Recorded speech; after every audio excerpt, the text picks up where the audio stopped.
हर रोज़ की तरह हमारे साथ एक शानदार रिसर्च लेकर के, बड़ा ही समय लेकर के और तमाम ब्रोकर्स के राय लेकर के विवेक हमारे साथ जुड़ चुके हैं।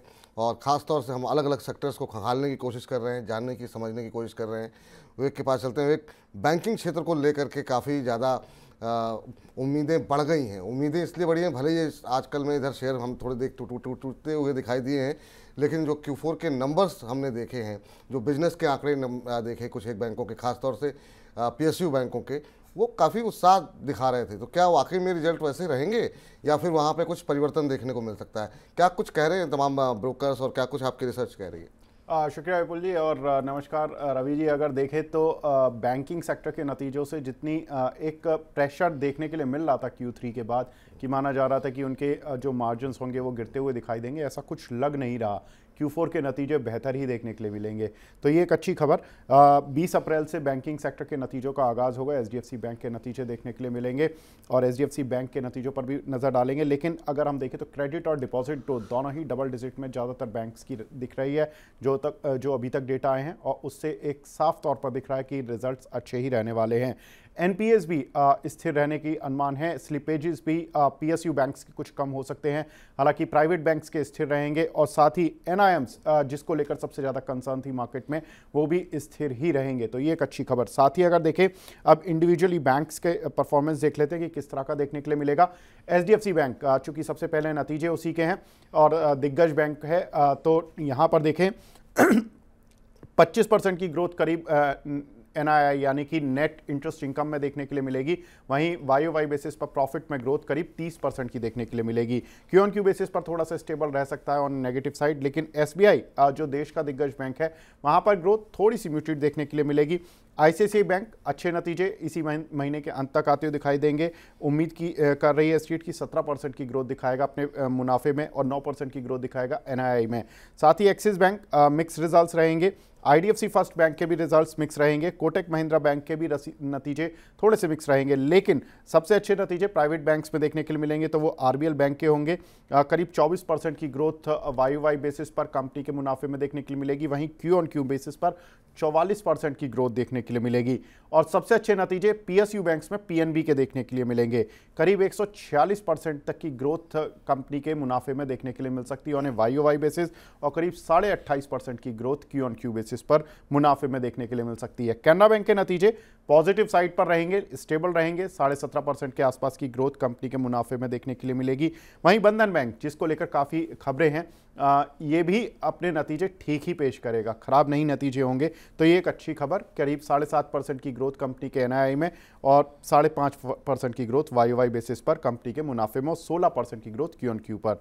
मोतीलाल की राय इन सभी बैंक्स में जिनके नतीजे अच्छे या थोड़े म्यूटेड आने हैं, उनमें अगर देखें तो HDFC बैंक चूंकि प्राइवेट बैंक है, चला नहीं है शेयर, तो इस पर अच्छी रिपोर्ट है उनकी। बाय की रिकमेंडेशन है 1950 रुपये के टारगेट। साथ ही ICICI बैंक, जिसके नतीजे इसी मंथ के एंड पर आएंगे, अच्छे नतीजों की उम्मीद, 1250 रुपये का टारगेट। बंधन बैंक, हालांकि यहाँ पर काफ़ी कुछ रिपोर्ट्स रही हैं, खबरें रहीं, MD CEO का इस्तीफा रहा, लेकिन 225 के टारगेट के साथ अभी न्यूट्रल रेटिंग ही है। PNB, जहाँ पर सबसे अच्छे नतीजे आएंगे, ये हमने इसीलिए इस शेयर को शामिल किया। नतीजे अच्छे हैं लेकिन रिपोर्ट न्यूट्रल है और टारगेट भी नीचे का 120 का। ठीक, तो यहाँ पर HDFC बैंक को लेकर के सकारात्मक रुख है, यहाँ पर सकारात्मक रुख ICICI बैंक को लेकर के है, ये पसंद आ रहे हैं मोतीलाल ओसवाल को। न्यूट्रल है बंधन बैंक को लेकर के, न्यूट्रल हैं यहाँ पर कि नंबर अच्छे आ रहे हैं, लेकिन उसके बावजूद PNB को लेकर के एक न्यूट्रल व्यू निकल के आ रहा है। लेकिन नतीजे सबसे पहले जो है, सबसे अच्छे जो है वो निजी क्षेत्र में, आपकी जगह प्राइवेट पब्लिक क्षेत्र की कंपनियों में वो PNB के देखने को मिल सकते हैं, और RBL बैंक निजी क्षेत्र की ऐसा बैंक है जिसके काफ़ी अच्छे नतीजे रह सकते हैं। अब रवि जी कितने सहमत हैं इनकी बातों से मोतीलाल ओसवाल जी की, वो जरा पूछ लेते हैं।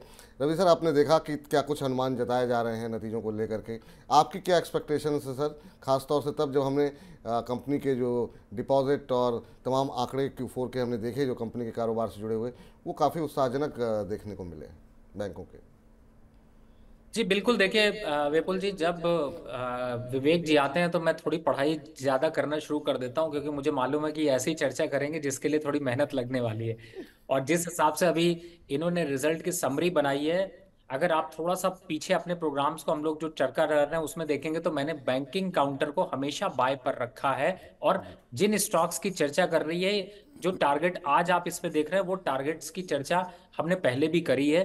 कुछ एक बैंक को अवॉइड करने के अलावा बाकी सारे बैंक बाय पे टॉप पे रहे हैं। तो मुझे ऐसा लगता है कि बिल्कुल बेहतर रिजल्ट, बेटर प्रॉफिटेबिलिटी, और खास तौर से जो नेट इंटरेस्ट ग्रोथ है वो देखें तो काफी अच्छी देखने को मिल रही है। तो यहाँ पर अग्रेशन बहुत अच्छा है और मुझे लगता है कि इसका फायदा यहाँ पर उठाना चाहिए। और अगर आप बने हुए हैं तो बिल्कुल बने रहिए, क्योंकि मुझे ऐसा लगता है कि बैंकिंग काउंटर के बिना आगे स्टॉक मार्केट की रैली नहीं देखने को मिलेगी। इंडिविजुअल बेसिस पे हमने कई चर्चा करी है, तो मुझे लगता है कि एक समरी में अगर जाते हैं तो बैंकिंग काउंटर काफी पॉजिटिव है और आपको अपनी पोजीशंस यहाँ पर कंटिन्यू रखनी चाहिए लॉन्ग टर्म के लिए।